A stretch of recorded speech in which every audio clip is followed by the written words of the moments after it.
सुंदर दिसणाऱ्या या भांड्यासोबत मी आज घेऊन आले आहे एक भन्नाट रेसिपी। तर नमस्कार मंडळी, स्वागत आहे आपल्या एका नवीन व्हिडिओमध्ये। तर आज बनवायचे आपल्याला गटारी स्पेशल चिकन चंपारण। तर चिकन चंपारणसाठी लागणारं जे भांडं आहे ते आज हे आहे।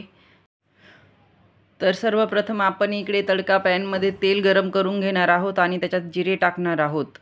तर जिरे टाकून झाल्यानंतर आपल्याला याच्यात टाकायचा आहे कढीपत्ता। तर कढीपत्ता मी धुवून याच्यामध्ये टाकलेला आहे। आता कढीपत्ता छान तडतडला आहे। तर आता आपल्याला याच्यामध्ये टाकायचे आहे इतर मसाले। तर गॅस मी आता बंद करून घेतलेला आहे। हे आहे घरगुती लाल तिखट, त्याच्यानंतर टाकला आहे खानदेशी मसाला, त्याच्यानंतर टाकला आहे धनिया पावडर आणि आता टाकणार आहोत आपण गुजराती गरम मसाला। तर त्याच्या अगोदर टाकली हळद आणि हा गुजराती गरम मसाला। तर आता हे सर्व मसाले आपण ह्या जे दिसतंय भांडं तुम्हाला त्याच्यामध्ये एकजीव करून घेणार आहोत। मी गॅस कधीचीच गरम केलेली आहे, तेल गरम असल्यामुळे ते मसाले असे उकळत आहे। तर अशा प्रकारे आता याला आपला मसाला राहिला आहे। मी मगाशी भज्यांचं तेल जे होतं गरम ते आहे माझ्याकडे, तर मी आता याच्यामध्ये टाकून घेणार आहे। म्हणजे गरम तेलामुळे ते मसाले छान असे त्याचा वास येईल। तर हे बघा अशा प्रकारे ते कडकडीत तेल टाकल्यावरती मसाले असे होतात, त्याच्यामुळे ते छान एक वास येतोय मसाल्यांचा। हे मसाले व्यवस्थित आपण आता एकजीव करून घेऊया। याच्यामध्ये टाकूया 1.5 चम्मच अद्रक लसूण कुटून घेतला आहे। तर साधारण 1.5 टीस्पून आहे। तर आता हे मी कुटून घेतलं आहे हाताने, त्यामुळे थोडंसं जाडसर आहे, जाडसरच घ्यायचं आहे आपल्याला। तर आता मी ह्याला चांगलं एकजीव करून घेते। याच्यामध्ये टाकले आता मी मीडियम कापलेले 3 ते 4 कांदे, उभे कापून घेतले कांदे म्हणजे, आणि छान आता याला एकजीव करून घ्यायचं आहे आपल्याला। तर मी कांदा एकजीव करून घेते। सर्व कांदे एकदाच टाकून घेते याच्यामध्ये अगोदर। कांदे टाकून घेतल्यानंतर त्याला चांगलं व्यवस्थित एकजीव करून घ्यायचं आहे।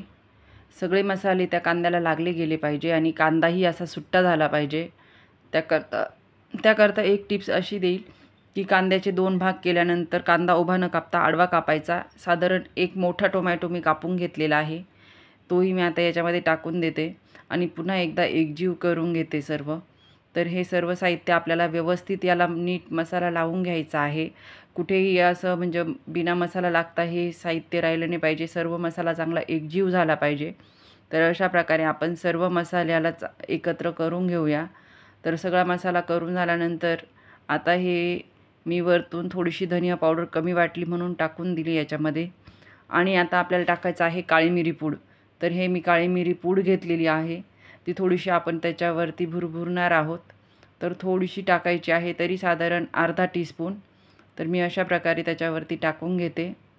काळी मिरी पूड टाकल्यानंतर आपल्याला हे पुन्हा एकजीव करायचं आहे। तर त्याच्या अगोदर ह्या ज्या 3 लसणच्या कांड्या आहे ह्या स्वच्छ करून घेतल्या आहे, धुवायच्या नाही आहेत, आपण हाताने चोळून त्याला व्यवस्थित स्वच्छ करून घ्यायचे, माती काढून घ्यायची आहे आणि ह्या मसाल्यामध्ये त्यांनाही एकत्रित करून टाकायचं आहे। त्यानंतर अर्धा लिंबू कापून घेतलेला आहे मी, आता त्याचा रसही ह्या भाजीच्या कांद्यामध्ये मी टाकून घेते आणि पुन्हा ह्या मसाल्यांना एकत्र करून घ्यायचं आहे। तर लिंबू टाकल्यानंतर सर्व मसाले चांगले एकजीव केल्यानंतर आता आपलं मेन म्हणजे मीठ टाकायचं राहिलं आहे, दही टाकायचं आहे थोडंसं। तर आपण हे थोडंसं दही टाकलं आहे, साधारण 3 ते 4 टीस्पून दही टाकलं आहे। दही पहिल्यांदा एकजीव करूया, मग चिकन घालून घ्यायचं आहे आपल्याला आणि मगच मीठ टाकायचं, म्हणजे एक अंदाज येतो आपल्याला। तर अर्धा किलो चिकनसाठी मी हा मसाला बनवलेला आहे। तर आता आपले मसाले सर्व एकजीव करून झालेले आहेत। आता आपण यात घालून घेणार आहोत अर्धा किलो धुतलेलं चिकन। तर चिकन सर्व याच्यात घालून घ्यायचं आहे। मसाले छान एकजीव केलेले होते, त्यामुळे आता पटपट याच्यामध्ये चिकन घालून घ्यायचं आहे आणि पुन्हा याला व्यवस्थित एकजीव करून घ्यायचं आहे। आपण आज कुठली फोडणी याच्यामध्ये म्हणजे देणार नाही आहे, हे असंच चिकन आपल्याला भरायचं आहे।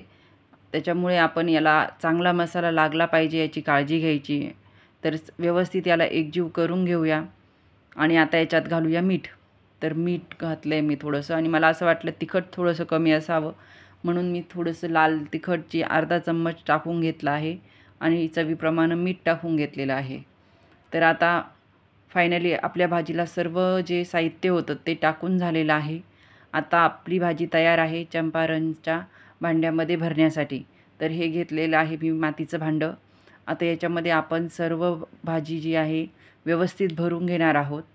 तर मी आता याच्यात ती भाजी टाकून घेते। तर या भाजीत पाणी नाही ॲड करायचे आपल्याला, त्यामुळे आपण ही भाजी पटपट याच्यामध्ये अशीच टाकून घ्यायची आहे। मी हे चिकन आता या भांड्यामध्ये घालून घेते। जर यूट्यूबला पहिल्यांदा हा व्हिडिओ बघत असाल तर चॅनलला सबस्क्राईब करायला विसरू नका।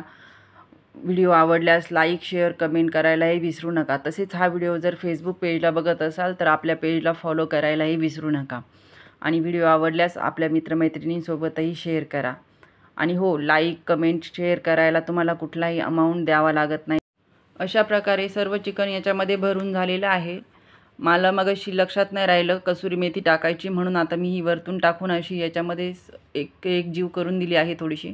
आता हे भांडं मी जे भरून झालेलं आहे ते याला सील करायचं आहे। तर असं पीठ घ्यायचं आहे आणि पिठाची अशी बारीक अशी लेयर बनवून त्याच्यावरती ठेवायची आहे आणि त्याच्यावरती झाकण ठेवून आपल्याला त्याची वाफ जाणार नाही याची काळजी घेत त्याला सील करायचं आहे। तर अगोदर मी हे पीठ लावून घेते, त्याच्यानंतर त्याच्यावरती हे झाकण ठेवते आणि त्याला व्यवस्थित दाबून आणि हे सगळ्या बाजूनी बंद करून घेते। याच्यातून बाहेर वाफ गेली नाही पाहिजे याची काळजी घ्यायची आहे। तर अशा प्रकारे आपलं भांडं जे आहे ते अशा प्रकारे आपण करून घेतलेलं आहे, पिठाने लॉक करून घेतलेलं आहे आणि आता आपण हे गॅसवरती ठेवणार आहोत। तर गॅस चालू करून घेतला आहे, कमी करून घेते फ्लेम आणि हे जे भांडं आहे ते मी आता गॅसवर ठेवून घेते। तर मंडळी, आपली भाजी जी आहे चंपारण, चिकन चंपारण, ते आता अर्ध्या तासामध्ये व्यवस्थित शिजेल। जे अशा मीडियम आचवर अर्धा तासापेक्षा कमी वेळेतही शिजू शकतं, पण मी एकदम कमी गॅसवरती शिजवून घेणार आहे। तर बघूया अर्ध्या तासानंतर आपली भाजी कशी होते। अर्धा तास झालेला आहे। गॅस बंद करून आणि थोडंसं थंड केलं भांडं आणि त्याचं पीठ काढून घेतलं। तर हे बघा अशा प्रकारे आपली भाजी दिसते। तर शिजून कमी झालेली आहे आणि हे बघा अशा प्रकारे आपली भाजी तयार आहे। या भाजीत जो अख्खा लसूण टाकला आहे त्याला जी चव असते ना ती अतिशय अप्रतिम असते, त्यामुळे बऱ्याच जणांना असा लसूण आवडतो। तर हे बघा खाली अशी ग्रेव्ही तयार झालेली आहे। आपण मगाशी पाणी नव्हतं टाकलं या भाजीला, तर मी गॅसची फ्लेम थोडीशी माझ्याकडनं जास्त झाल्यामुळे खाली थोडासाच असा ग्रेव्ही राहिला आणि बाकीचे जे वरती एकदम ड्राय दिसत होतं। तर मी वरचं ड्राय मी एका प्लेटमध्ये काढून घेतलेलं आहे आणि खाली अशा प्रकारे ग्रेव्ही राहिलेली आहे। तर चला, चिकन चंपारण आपलं तयार आहे खाण्यासाठी। तर अशाच नवनवीन आणि भन्नाट रेसिपींसाठी आपल्या चॅनलला सबस्क्राईब करून ठेवा आणि फेसबुक पेजलाही फॉलो करून ठेवा आणि व्हिडिओ आवडल्यास शेअर करायला विसरू नका, तसेच कमेंट करा। धन्यवाद।